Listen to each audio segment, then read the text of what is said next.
At Capella University, education is as smart as the world around us. With the FlexPath format, you can take classes at your own pace, set your own deadlines, and even leverage your previous experience to move faster. Now that's smart.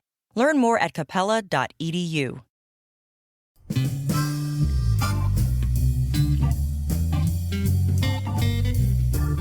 Right Night is a talk show with published authors, writers, and content creators discussing both the creative and technical sides of writing, as well as the industry surrounding it, from novels to screenplays to comics and more.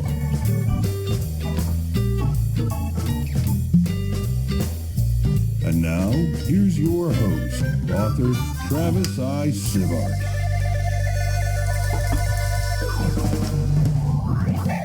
Welcome to Right Night. We'll get to the topic and discussion in just a moment. For those listening to the podcast, we record the podcast on our live stream at twitch.tv/Travis Tavern Talk, and we have a live interactive chat audience. You might hear the sound of the bell ding, and that means I want to interrupt somebody to read a comment or question. For those on the live stream, we won't read off everything you put in chat, but we'll try to get to the most relevant, the most amusing, or some combination of the both. Now, while we introduce ourselves, go and let us know what you're reading, writing, or creating tonight.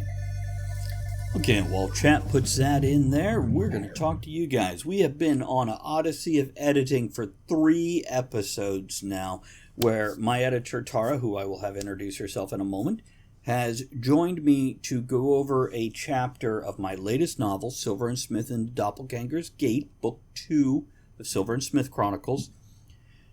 One from the first act, one from the center of the book, in the middle of the second act, and one in the beginning of the third act. So we're not getting straight to the climax, but we're entering that climax. We're going to try to get through this whole chapter on this episode, but besides Silver and Smith, I've also written Portals and many other series. Feel free to check them out at bit.ly, that's bit.ly/Travis Books. Tara, tell them a little bit about yourself and what kind of editing we're working on. Hi, my name is Tara Moeller, and I am the Dreamer-in-Chief at Dreampunk Press, a small publishers collective based out of Norfolk, Virginia. We're a group of authors that publish together. And I'm a published author too. I have been editing for Travis for several years now. Absolutely adore his writing. And I basically usually am doing line and copy editing. Line editing is the term used more in manuscripts. Copy editing is for the copywriting or advertising. However, I've been drifting into developmental comments here as well, mostly because I absolutely love how this story is developing. And Tara, I've said it in the last episode, I'll say it again. I love when you give me developmental comments in the sidelines here. I have since the very first thing you've ever edited, where you're like, I love this statement. That is so encouraging. Those few words make a difference. And by the way, for anybody who can't see, I am holding a bottle of Irish whiskey called Writer's Tears. As I have said, through this whole trilogy of podcasts, I have been drinking this, and I am on the last bit for this. Let's try to get us, because this is a longer chapter. I don't know if we'll make it through, but we're going to try. So, I'm going to read anywhere from 1 to 3 pages and then let Tara comment about some of the edits she made. Now, Tara, I see right here we immediately have a huge highlighted area. So do you want me to stop after I hit the end of that?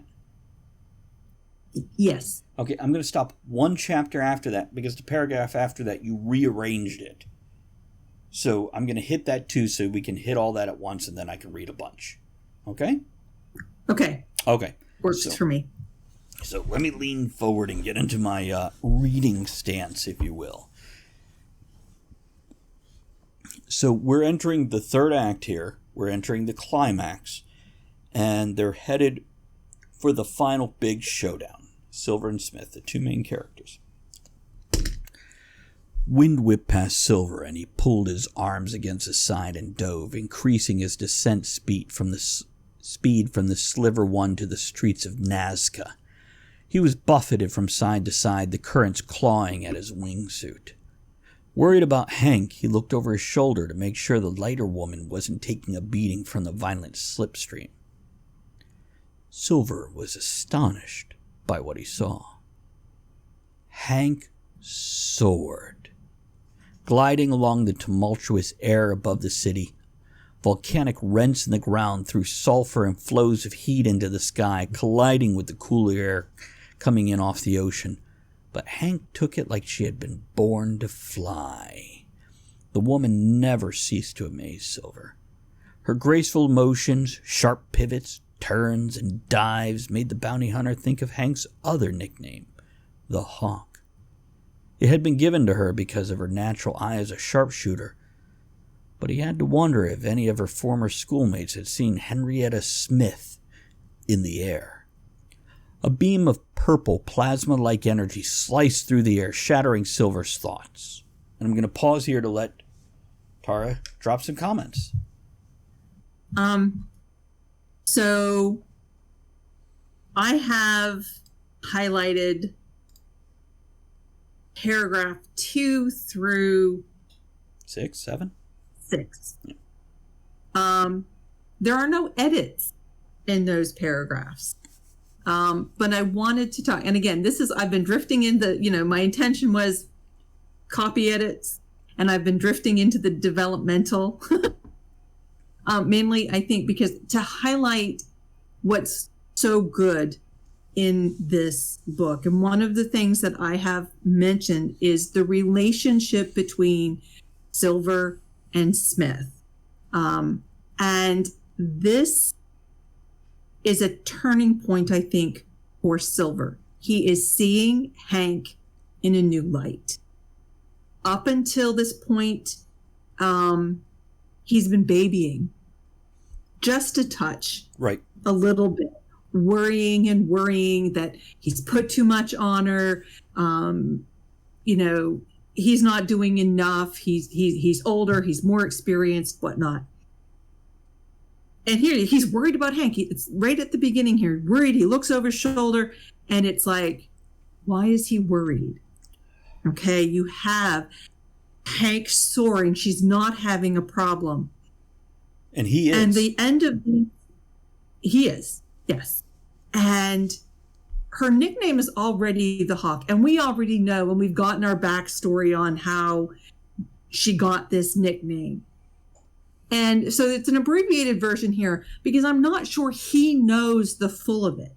We know more as the reader about Hank's nickname, the Hawk, than Silver really does. We understand a little bit more. And so for us, the reader, we're like, dude, come on.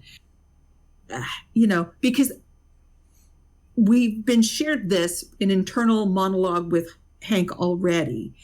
And it's beautiful that Travis doesn't go into that big thing because Silver doesn't know it all, but he tells us enough to remind us that he doesn't know the entire story because this is all Silver really knows about that nickname. And then, but this passage closes out with him using Henrietta Smith, her full name, which kind of emphasizes that he knows Hank, but he doesn't know Henrietta Smith. Right. There's more to this young woman, and he is realizing it here. And I think this was, oh, sorry. She's getting choked up, folks.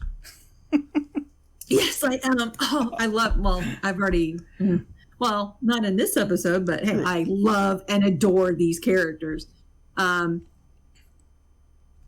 Because again, while he's observing,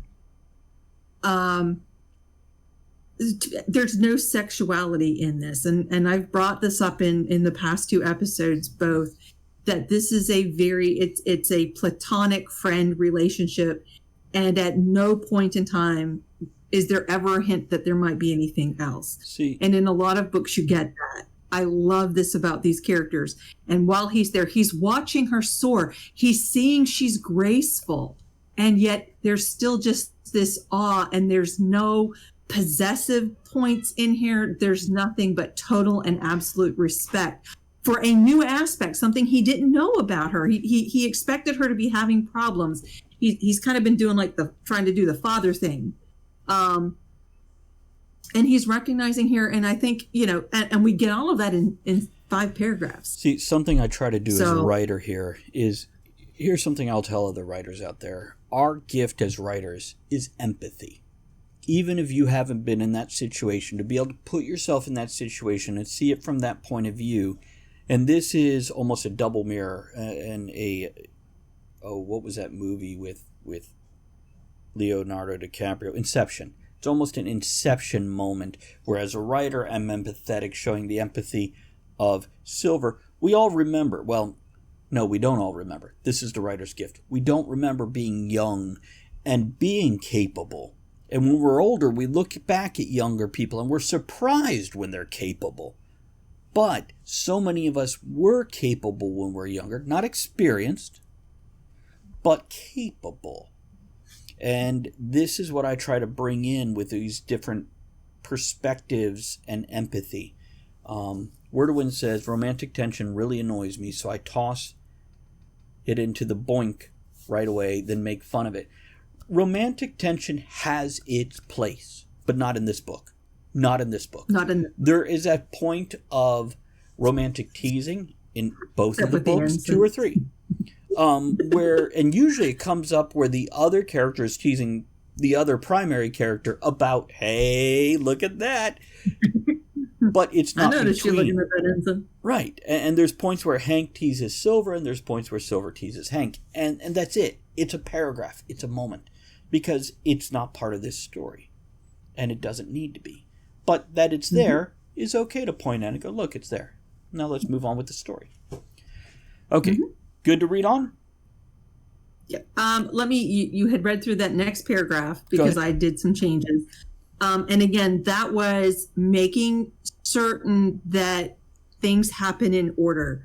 When you originally wrote it, you had that Silver's thoughts were shattered as a beam of purple plasma-like energy sliced through the air. Again, that puts the reader, makes them have to rewind. Gotcha.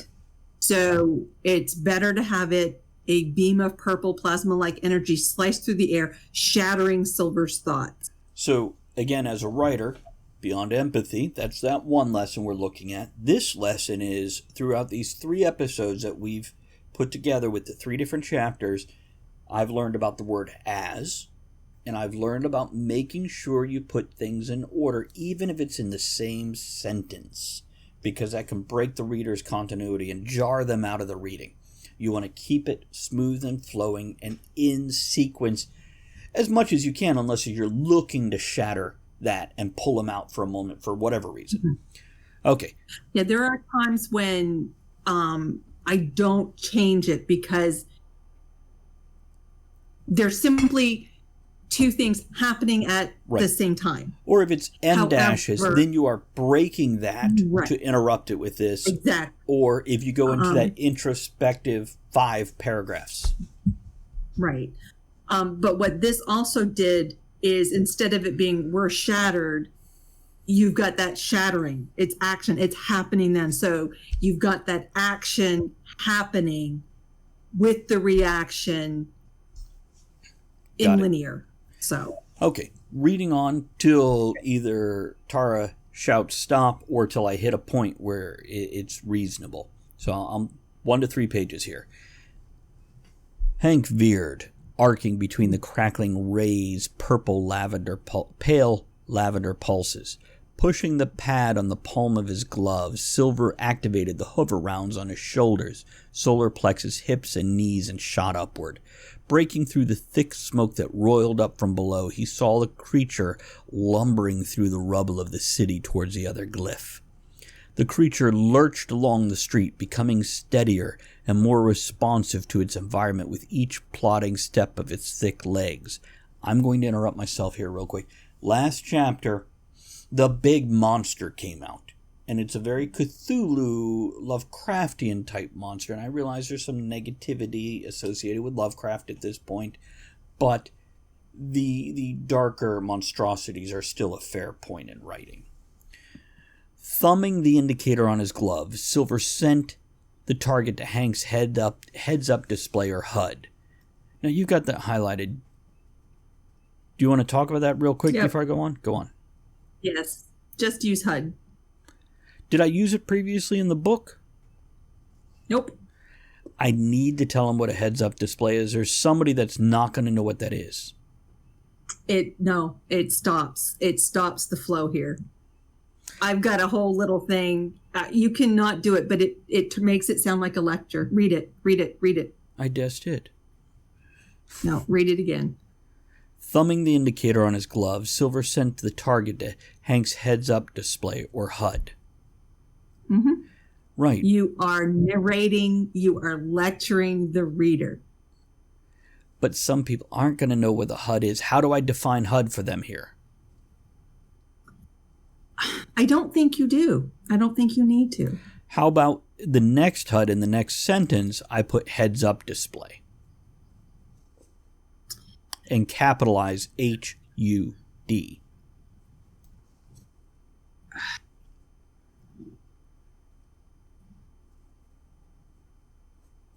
It's a common thing in sci-fi, and most sci-fi readers are definitely going to recognize it, but you always have the first timer.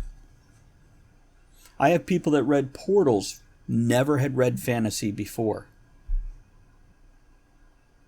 See, and Wordowin suggests capitalize heads-up display the first time, use HUD the next time.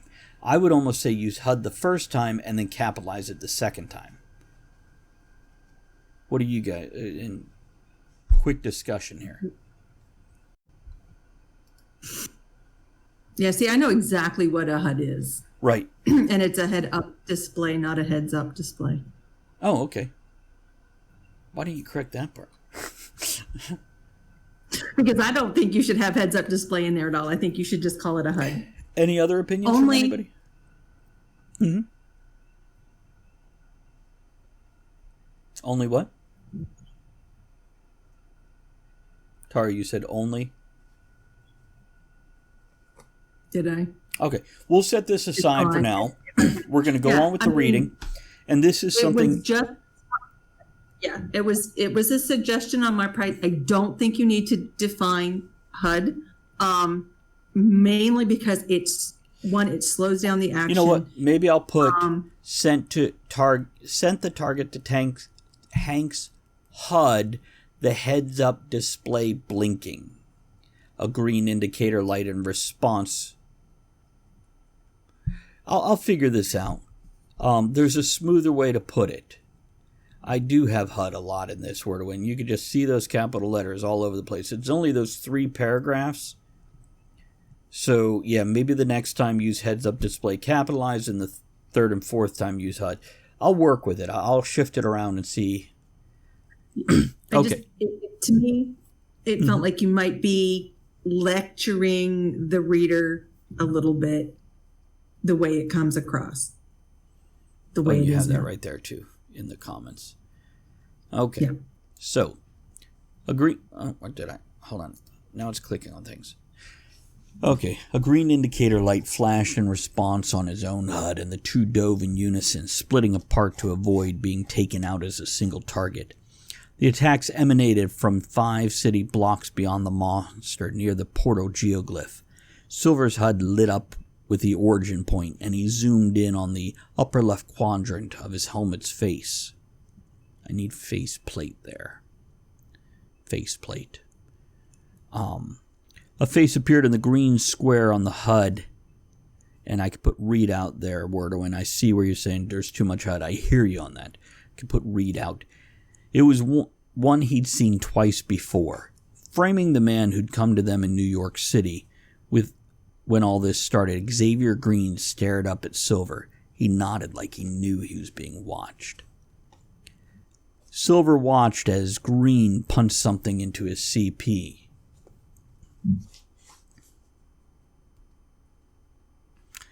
Yeah, I'll revisit that, Wordowin, because I definitely need some cleaning up one way or the other. Greetings, Mr. Jones. The words appeared below the man's image, in sync with...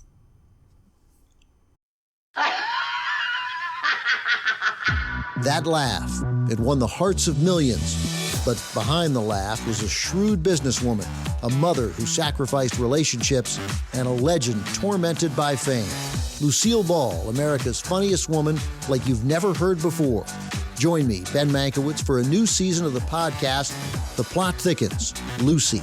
Follow for free on Apple Podcasts and visit tcm.com/podcast to learn more.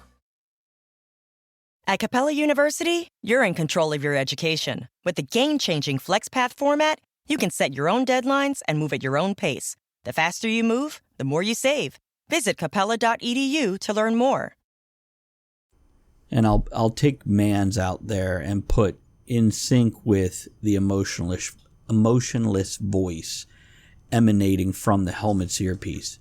Now that I have your attention, please join me on the ground so we may discuss the next step of this joint endeavor. Sorry, it's getting late.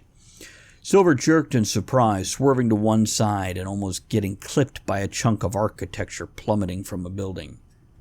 "How did you get on this channel?" Silver asked, the words converting to text automatically, sending to Xavier and Hank. "Doesn't matter," Green answered in text and voice. "But we need to coordinate if we want this to be successful. Come down and join me. I've sent the same..." No, he does not speak in contractions. "I have sent the same message to Ms. Smith." They'd been compromised. The comms were a private encrypted channel, and somehow Green had gotten access to them. Hank landed on an outcropping of a shattered building that jutted over the broken landscape that had been Nazca City 20 minutes earlier. She caught Silver's eye by waving her arms overhead. She communicated that she'd cover him while he went down to talk with Green using hand signals. Probably need to put using hand signals at the beginning of that sentence. She'd cover him. Using hand signals, she communicated that she'd cover him while he went down to talk with Green. Yeah, I'll flip that. Yeah, that would work better. Silver targeted a landing zone near the man and circled downward, slowing and dropping to the shattered asphalt a few meters away from the agent of the Threat Assessment Incorporation. "You shot at us!" Silver stalked towards the agent. "No," Green shook his head. "I got your attention because of the compromised communication network and the magnetic anomaly that has encompassed the area. I needed some way to get you to notice me." "We need to stop that thing." Silver gestured at the alien behemoth as his graphene faceplate disappeared into his helmet. "Before it gets to the next glyph." "No, Mr. Jones," Green shook his head. "We need to allow this thing to do what it is supposed to do, then capture it. This is exactly the sort of thing we were hoping to find, and all the technology that goes with this process." "What?" Silver asked. Was this man asking him and Hank to stand aside while this thing destroyed a city brought in an alien force? "You want us to let it do whatever it is it's doing?" Silver's stomach clenched. "Exactly." Green nodded, his muscles rippling underneath his black uniform.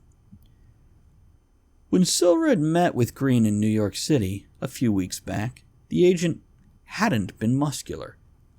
He'd been thin and gaunt, like a cadaver of putty stretched taut. Even with the best personal trainers and steroids, it hadn't been enough time for the man to have changed from his skinny form to the one rippling beneath the jumpsuit he now wore. Silver's mind clicked through likely scenarios. The list was short, and only one possibility seemed to fit. "We let it do whatever it is doing," Green continued. "Then we apprehend it. All of our sources say it will be at its weakest at that point." "I don't think so," Silver shook his head. "Then you are no longer of use to us." Green's neutral expression shifted and rippled. The corners of his mouth stretched outward, and Silver flinched backwards as he witnessed one of the weirdest smiles he'd ever seen. The agent's grin grew wider, splitting the man's face, and the lips stretching into a thin line. The man's skin pebbled, and the beige shade of the flesh took on a verdant cast. The agent's eyes expanded, the whites disappearing, dark pupils bleeding outward to fill the enlarged glassy globes. Green spread his arms and splayed his fingers like he was coming in for an especially creepy and awkward hug. The skin on the agent's hands undulated and the man's fingers lengthened, the skin between the digits extending into fleshy webbing. The man in front of Silver was no longer human. Green hunched in a predatory pose and launched himself at the gladiator. Oh, I'm sorry, gladiator. I don't know where I got that word. I looked away at the bounty hunter. The dark-skinned man spun to one side, pulling his Glocks from the holster strapped to his thighs. Green swatted the weapons out of the bounty hunter's hands. I used that twice in a couple paragraphs. Stepping forward, he was in Silver's personal space before Silver could react. He used the name twice in one sentence. Claws sprouted from Green's fingertips, and the creature raked Silver's face. I'll clean that up. Yeah, and let's pause for a moment. Go right ahead. there. I want to. So, I want to talk a little bit about two words that almost they kind of mean this, underneath and beneath. They mean pretty much the same thing. Right. You used underneath all the time. Okay. I changed a couple through here to beneath. So underneath, and I went, and actually checked definitions to make sure that I was getting this right. Means directly beneath, especially so as to be hidden. So if it's underneath something, it's like underneath the blankets, it's covered, it's hidden. Underground. Whereas you're never Pardon? underground, but you're never B-ground. Right. Beneath usually means like a lower position. Okay. However,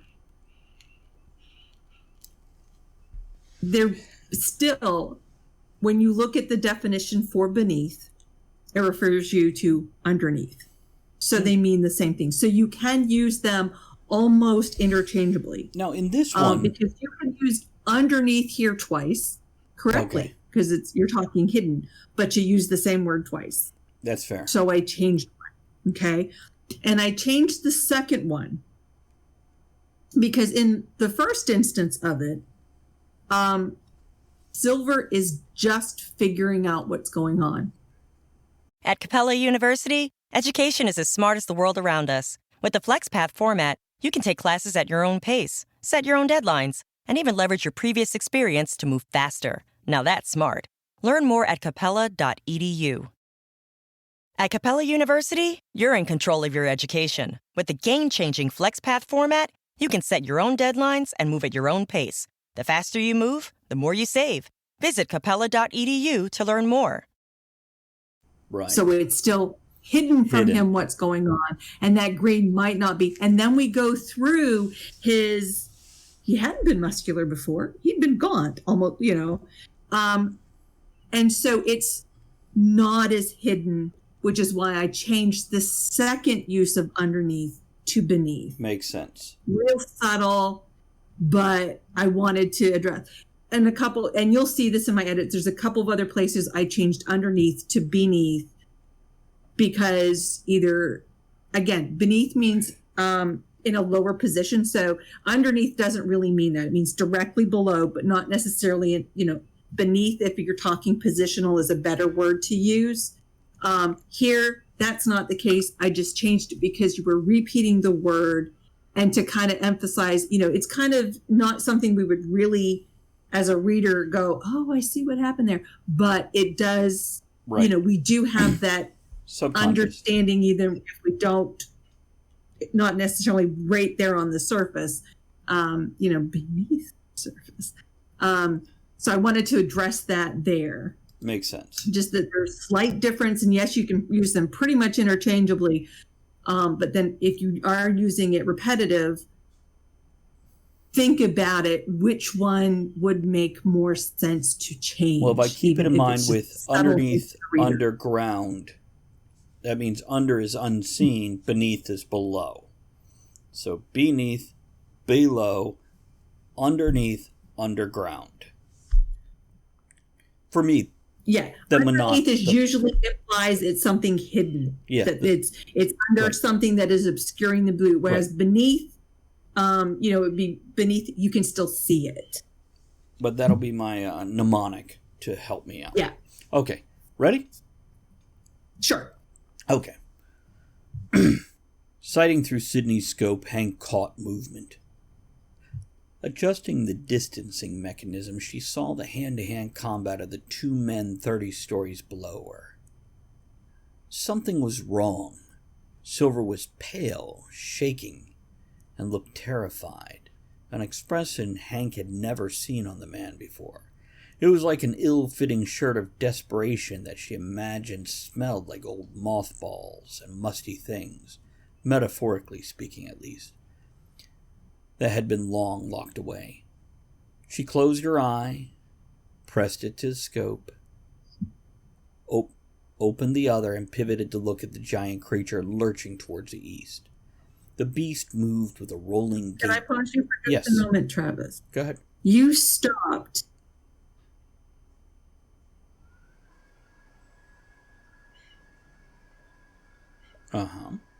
Paused after I. Do you need a pause? Like, I took that as she closed the eye that was already pressed to the scope because she's looking through the sight. That was a first reading. Okay, I just wanted to make sure. Okay, that was a raw reading right there. That was me trying to figure out how I was writing it as I'm reading it out loud. Okay, I wanted to make sure because otherwise I wanted to change it with you correctly. Yeah, that would have been the proper way to read that would be she closed her eye, pressed to the scope, opened the other, and pivoted to look at the giant creature lurching towards the east. The beast moved. Okay, because that's how I just wanted to make sure. Right, that's just raw reading. Yeah. It's unpracticed reading. Yeah, okay. The beast moved with a rolling gait now, swiping at the people fleeing in terror with clawed hands. Cars were batted aside like children's toys with one hand. See, I used hand. Cars were batted away like children's toys, flying through the air and crashing into building fronts. Dozens of bystanders were swept up with the other claw, their mangled bodies shoved into the hungry maw below the mass of writhing tentacles. Hank debated which situation needed her immediate attention, and I might comma there. Her partner, or the hundreds of people being murdered by a marauding monster. Why not both? She'd call in reinforcements, that could drop an airstrike or something, then pop a few rounds into green and save Silver. Again. She thumbed her CP to pull up the comms. The network was dead. The same channel that had been alive with chatter minutes ago was gone, wiped away. Scanning through the channel, she couldn't find a signal for anything. Someone or something had taken down all local communications, but that meant they had to be close. Switching through the various spectrums of her lenses, Hank searched for something out of place, besides the city being destroyed by a giant monster straight out of a Lovecraft story. Oh, and the volcanic activity in the streets below that tore buildings from their foundations. Hank turned her head slowly, scanning the area to find what had taken down the network. A spike in her readouts drew her attention. A burst of magenta splashed the interface and the device zoomed in on a figure. Among the wreckage of a coffee shop below, sitting at a laptop like the world was all in one piece and not falling down around them, sat a woman. One hand held a mug of steaming liquid, the other typed on a graphene keyboard.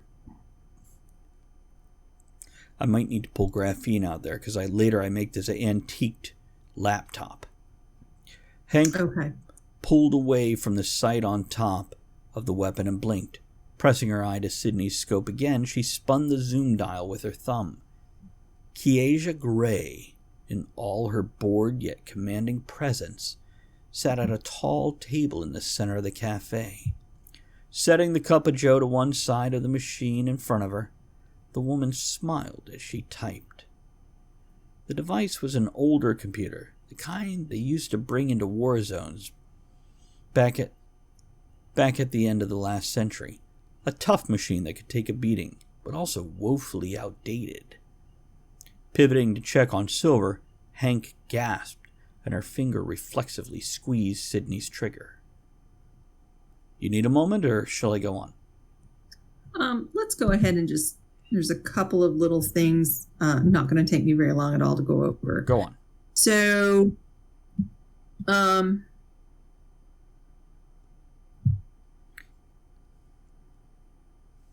by the way, quick, while you're mulling this over, I hate it when I put 3 line breaks, in other words, enter 3 times between one scene and another as I switch perspectives or whatever. I hate it when it's on a page break, because then I can't tell it's a break. It drives me nuts. Go on.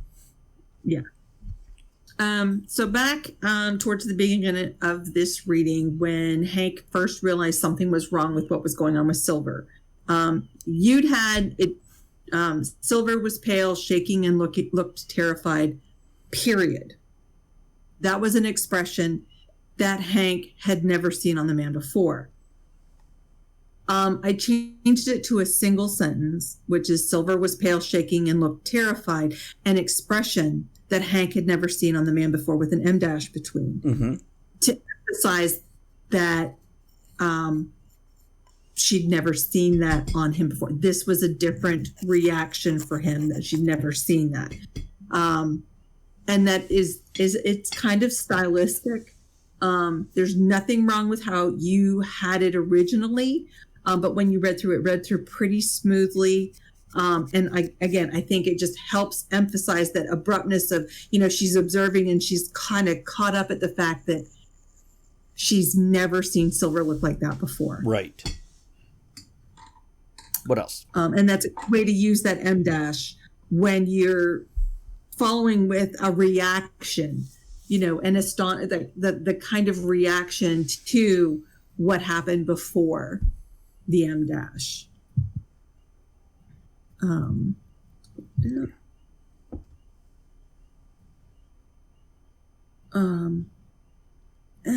That's a bit of it. We won't talk about verbs right now. So when you did talk about the device was an older computer, the kind they used to bring into war zones back at the end of the last century, you stumbled. Yes. I changed into at. Because you're talking about a specific point of time at that time instead of in. In would be in a period, like in an era. Okay. And I just wanted to make sure that, to understand why I made that change, because on the surface, it doesn't look wrong. But when you get into the particulars, when you're talking about, at a particular time, and it's a rough point of time at the end of the last century, but you're still talking about something specific. Makes sense. Right. Okay. Let's see what we can do in another 15 minutes or so. Okay, switching perceptions again, or perspectives. Silver stumbled backwards, throwing his arms up to protect his face from the attack. The claws flashed again and again, and Silver realized that the thing in front of him wasn't attacking him. It was attacking the $1 million tech suit he wore. The Truod had severed the flight suit's connection, shredded the bulletproof material that had no resistance to being cut. The creature knew the tech, knew what to incapacitate and what to ignore. These were the same type of, and that should be plural, beings that had tried to overrun Silver's home and had nearly succeeded. This is, again, a lot of, there's hints throughout this book to Silver's background, and book 3, Silver and Smith and the Time Raiders, will go more into that. Silver fell to the ground and crab crawled backwards, pieces of his flight suit falling away. His mind raced for a way to handle this fight. He'd faced things like this before, but it had been a long time ago and a world away. Pulling the K-bar from the sheath on one calf and a stun baton from the other, Silver scrambled to his feet. Brandishing the former, he popped the latter to its full length with a flick of his wrist, white lightning arcing up the shaft. I always think of penis when I say shaft, but whatever. Yeah, I know. 15 on the inside sometimes. Silver rocked back and forth across shards of stonework and glass that had fallen from buildings, stabbing the creature repeatedly in the ribs with his knife. The alien didn't seem to notice, standing over him and tearing at him. See, originally when I wrote this scene, I had him prone, and the creature probably shouldn't be standing over him anymore. Why, hello, Trim. Okay, I just took that as and I know I'm going to butcher the truod as just being taller. It might be. It might be. It might work just fine. Your descriptions of Green were tall and gaunt, taller than Silver. Silver, and I think even if he's not completely prone on the ground, he's in a defensive posture still, which means knees bent kind of this way, whereas the attacker is in this aggressive over. So I think it still works. Yeah, okay. He's standing over, he's aggressive, he's pushing down towards Silver here, who's in that, maybe, like I said, he's not necessarily prone on the ground, but he is in a defensive position. Yeah, so I think it still works. The boxer stance where he's shoulders on. Yeah. The flight suit was destroyed, and only the underlayer of Kevlar material had prevented the bounty hunter from being eviscerated. Sometimes the old ways are the best ways, Silver said through gritted teeth, jamming the electro baton into the belly of the truod. The creature stumbled backwards from his position atop the supine. See, this is where I've got him prone still. Maybe I did have... No, I did have him prone here. Okay, maybe I had him standing originally, and I made him prone. So Silver surged to his feet. I think you had him up and down. Yeah, because he crawled backwards. Yeah. Silver surged to his feet, knife and baton at the ready, and took 2 steps towards his attacker, straddling the enemy in a reversal of a few moments before. The bounty hunter froze before he could bring his weapon to bear. Laying on his back, Green held a 15-centimeter long tube of dull silver. The tip glowed purple, the same color as the blast that had almost shot Silver down above the city. The creature looked up at the man from its back, a hysterical grin spreading across the alien face. With precise movements, Green waggled his index finger back and forth and tucked it under the trigger guard. See, I need to break this "you've made your choice, human" to "you have made your choice, human," because he doesn't use contractions. Green hissed. But neither of us need to live with it. The muscles in the truod's arm flexed, and Silver knew the shot would come in less than an eye blink. He'd seen so many forearms move in that same way, a moment before the attached hand pulled the trigger and ended some poor sap's life. The creature's grin widened, everything moving in slow motion in Silver's perception, and the hand tightened to balance the kick of the weapon. Green raised the alien firearm the final centimeter for the killing shot, and the truod's hand exploded. Good night, Trent. Thank you for stopping in. Here's to you. Chunks of flesh spattered Silver, who swore and flinched back.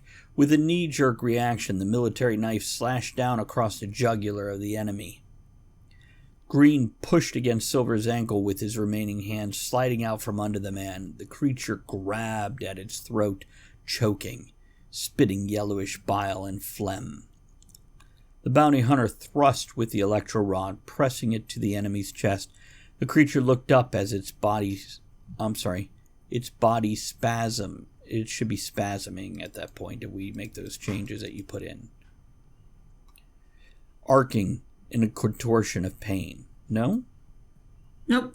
The creature looked up, its body spasmed, arcing. Is that supposed to be looked up? Probably. Okay, because I took it as like his muscles were locking up and then his body spasmed.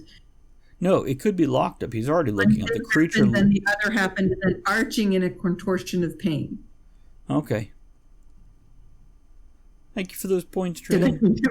No, you're good. I'm checking chat also. And okay. Coming up, let's see. How far are we close to the end? Let's see if I can... What I'm going to do... Yeah, we're on page 9 and 12, so keep reading. Okay. Choking and stumbling backwards.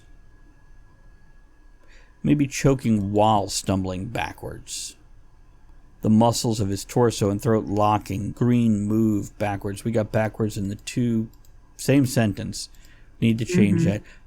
Choking and stumbling. Choking, stumbling. The muscles of his torso and throat locking. Green move backwards. There we go. That's better. So, yeah. Trying to fend off the continued attacks of Silver. The bounty hunter sought lungs and vital organs, plunging his blade into the chest cavity of the attacker again and again. Whatever the anatomy, the stabbing had the desired effect, and Green crumbled to the ground, lying still. Silver pulled up his interface of his card phone, still refusing to think of it as a CP, and keyed in the code to link to Hank. New perspective for anybody not seeing the screen. The moment the creature's arm blew up, Hank turned back to her other pressing duty. Swinging Sydney to pan across the devastated storefronts of the city, she found the coffee shop. Making sure I'm not doing word repetition. Sighting down the scope, Hank watched the woman work like... And I probably should define which woman. No, we got coffee shop. We're good. No, yeah. We're good. Yeah. Sighting down the scope, Hank watched the woman work like it was any other day in the city. She could almost hear the clack of the keys as the woman tapped and pecked, not packed. Supposed to be pecked. That's yeah. Across the ancient interface. The woman looked up, leaning forward to look through. And look should be changed to gaze or peek or something besides look. Through the shattered plate glass windows and up past the shredded awning. The woman smiled at the behemoth lumbering away from her, like she'd seen the sweet scene of a toddler taking its first steps. You think the instead of a there? Is this the one you wanted to talk about? Yep. Go ahead, talk about that real quick. Because here, let me read it both ways. Yeah, okay. So originally I had, the woman smiled at the behemoth lumbering away from her like she'd seen a sweet scene of a toddler taking its first step. Tara made one small correction, which we're going to discuss. The woman smiled at the behemoth lumbering away from her like she'd seen the sweet scene of a toddler taking its first steps. Go ahead. So it's not a correction. Mm-hmm. Okay? This is an editorial suggestion. Mm-hmm. A sweet scene of a toddler taking its first step is any sweet scene. Whereas the implies something very specific and maybe a little closer to the reader. Yeah. A little bit more personal. That makes sense. The sweet makes it scene. specific instead of general. Okay. Exactly. Hank wanted to grit her teeth, huff a sigh out, and shake her head, but she couldn't. It would ruin her shot. She traced the trigger with her fingertip, then slid it across the flat surface, feeling the metal pull bar that she'd shaved down for finer manipulation. The cool, smooth surface was a friend that had been there for her since she was in her teens, since she'd been alone and ridiculed in private school for being too smart, plain, and polite. The other girls had hated her for getting good grades easily, for being nice to teachers. Once they'd moved to field maneuvers, she'd been mocked for being clumsy and not very fast. But then they'd started archery, and a few eyebrows went up.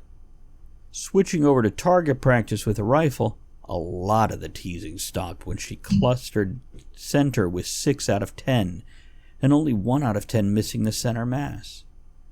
By week 3, Hank would create a 5-centimeter hole in the center of the target sheet's head.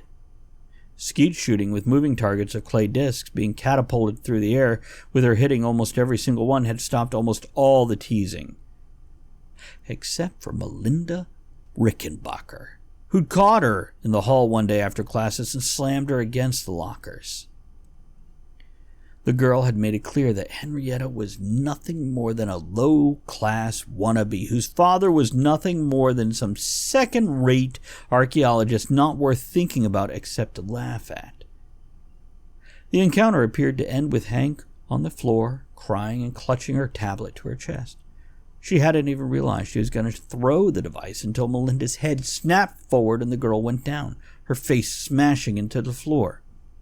The girl and instructors had already been calling her Hawkeye for her ability to track and hit anything, but the stories after that day changed it to the Hawk. From what the other students said, she had screeched like a bird of prey. Not screamed or yelled, but screeched, a hunting call as she attacked the other girl with claws. Hank didn't remember any of that, just that professors and the janitor, Toby McMillan, had been pulling her from Melinda. The other girl lay in a curled ball, crying and holding her head. Toby had given Hank a wink and called her Hawk, and the name had stuck. Hank wasn't picturing Melinda when she pulled the trigger, but the memory of that same smirk on the girl was on the woman's face in the cafe felt similar enough to call up that memory. The woman's gray-skinned form jerked when the round entered her cranium. Keisha Gray shifted and twisted, her body transformed into something alien that resembled what Hank had seen when studying green through the scope before shooting his hand off. But different. The woman's head, after the change, was larger, but the body was smaller and more lithe. The bullet had missed her real head, instead passing through whatever illusion the woman had in place. One moment.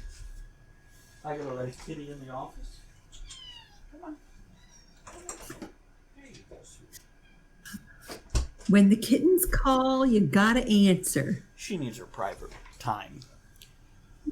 Warriorland. It's a fucking different branch of the same species, Hank muttered, touching her finger to the trigger and aiming lower for the core. But I bet they die the same.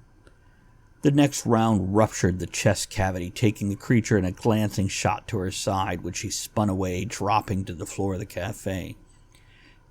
Chiesa shifted, whatever illusion or skin that had concealed the true form falling away. The smaller gray-skinned body writhed in pain and punched at keys of the computer that had been pulled from the table. The screech of the monstrous alien Goliath echoed off buildings and flailed against the skyscrapers around it. Hank switched tactics, sending out a distress call to anyone who could hear it. I'm sorry, I feel like there should be a comma there after tactics. Punching in the code to send out a missive to call in an airstrike from local authorities or anyone else. You know what? I think this is one of those things where it was one big long sentence and I put the periods in to break it up. I didn't have a problem with the periods. Okay. After, like, Hank switched tactics. And you said maybe that should be a comma. No, she switched tactics, which means she stopped one, started another, and that period's going to help emphasize that to the reader. Okay. Maybe sending out a distress call to anyone who could hear it. And then she punched in the code. Maybe put the comma in here. Maybe tenses. She sent out a distress call to anyone who can hear it. She punched in a code to send out a missive. Because I've got present tense on these, and there's no follow through on it.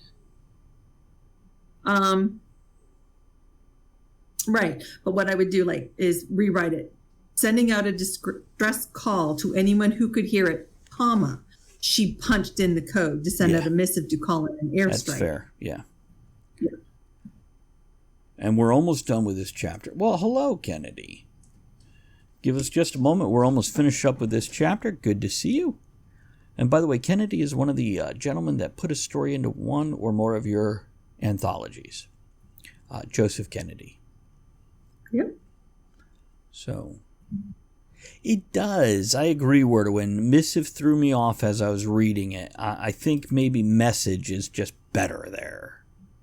Or just punching in the code to send out a call for an airstrike instead of missive. Yeah, to send out a call for an airstrike. Yeah, I agree, Wordwin. I liked the missive, but I don't think it fits with the mood, with the tone, with the flow. I agree. It's a bit. Her screen blinked a failure notification, reiterating that the network was down. There would be no help coming. No one would answer the call to drop munitions or missiles on the attacking creature. Ireland. Fine, Hank growled. Be that way. I didn't need your help anyway.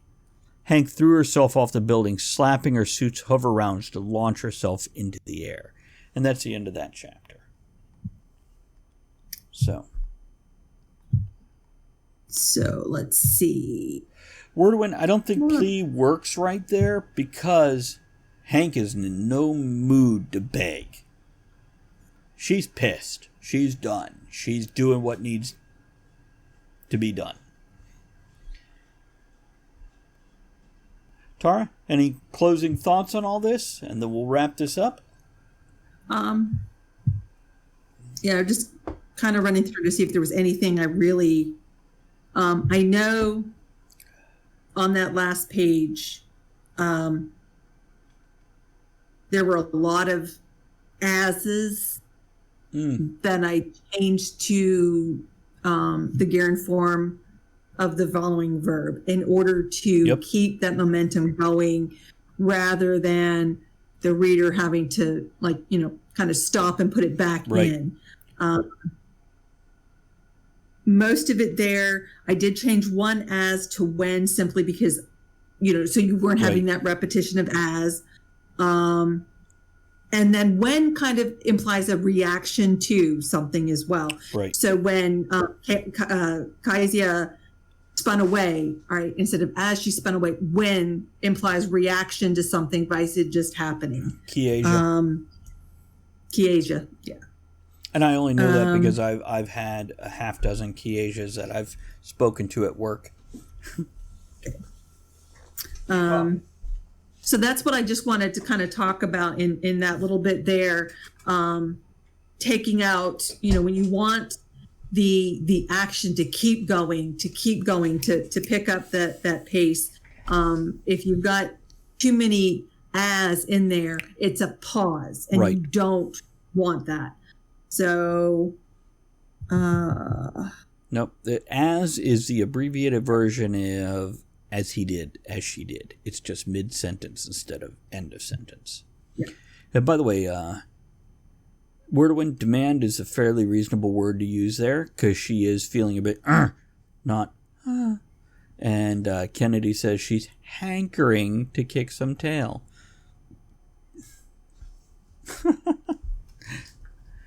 I think in this scene, we get to see a little bit of Hank losing her objectivity.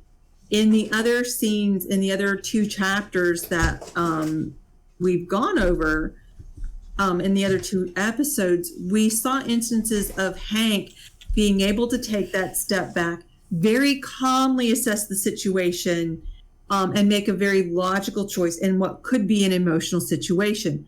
This is not an instance of that. She's trying to. She's overwhelmed. She's trying to step back a little bit. She's trying to find the objective view, and she's getting frustrated because she says in those other instances, when she took her plan and she came up with a plan and she took the action, it did exactly what needed to happen. And that's not happening here.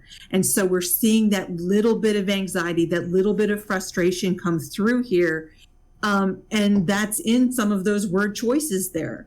We're seeing that there. It's the first time we see her actually kind of swear a couple of times. It's true. Besides when she's arguing to bring out emotion in Silver that he's buckling down on and trying to hide. But she's swearing to herself here. Right. So this is an actual true, not to get a rise out of Silver, but because this is to get a rise out of nobody. She's speaking to herself. It's almost like, and if you look at when she uses that in the past to get a rise out of Silver, an emotional rise, when she does that here, is it to invoke an emotional rise out of herself because she's recognized she might need that in this situation because that objective stance is not working for her. She takes that objective, she figures out what to do, and it doesn't work. And that is something the reader can determine for themselves, and different readers will read it different ways.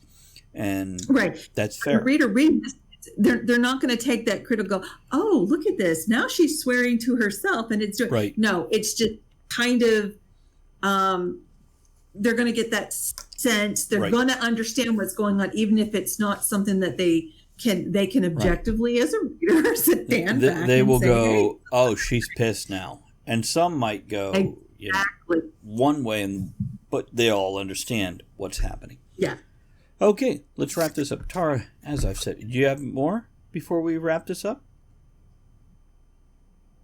Just checking over my notes to make sure. And no, I don't. I hit everything. Okay, let's wrap this up. Tara, again, I have so much enjoyed this because I get to hear the things that you don't necessarily put into the edits. And it's been delightful. And hold on a second, I'm going to switch over to this other screen here. So for those on the podcast, you'll hear my transition noise. That's it right there. Okay. So for everybody else that joined us, thank you so much for joining us over these past 3 episodes where we edit this. I'm so looking forward to hearing people's feedback and thoughts about the process or the writing or both. So Tara, this was amazing, and we will catch you on the next couple. I believe the next couple we will be working with Aaron Kennedy. So we'll talk about more on the next episode with that.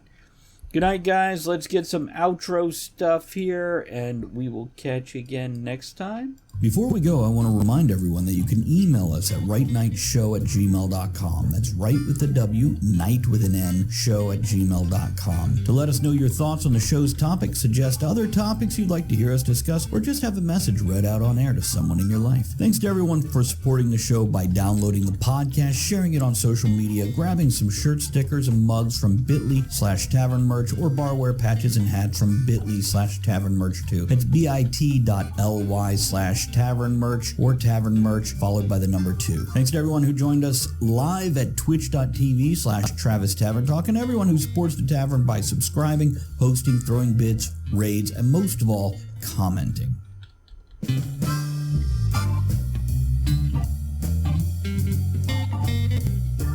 Thank you for joining author Travis Sivart and the other writers, content creators, and all-around amazing people for our discussion here on Write Night. Join us again soon, and until you do, make sure you create with passion, enjoy the journey, and remember, every night can be right night.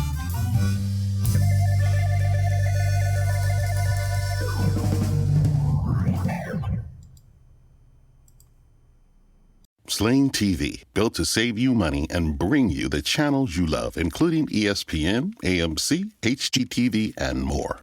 Watch your favorite comedies, dramas, suspense thrillers, news, sports, and more for just $35 a month. And your first month is only $10. Sign up now and start streaming right away on your TV, phone, and tablet. Take control of your TV solution with Sling. It makes TV flat out better. Go to sling.com to sign up now and get your first month for just $10.